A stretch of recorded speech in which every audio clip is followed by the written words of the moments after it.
Magandang araw po sa inyong lahat. Ito ay isa pang report na aking ibibigay tungkol sa mga investigasyon at kaso sa mga questionable flood control project na ating nakita. May babalita ko po sa inyo na ang passport po ni Saldico ay kanselado na.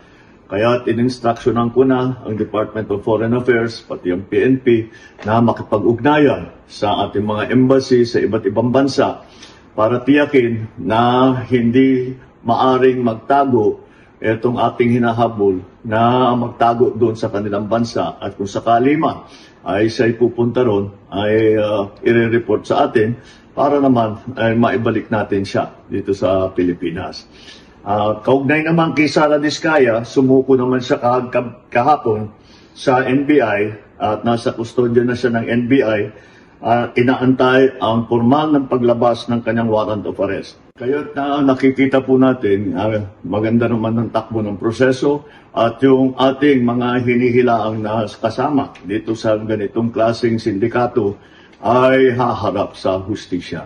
Asahan po ninyo na patuloy pa rin ang ating investigasyon, patuloy pa rin ang ating pagpila ng mga kaso upang tiyakin na ang mga guilty dito sa ganitong klaseng iskandalo ay haharap sa batas at bukod dyan ay maibalik ang ninakaw na pera sa taong bayan. Maraming salamat po. Magandang araw.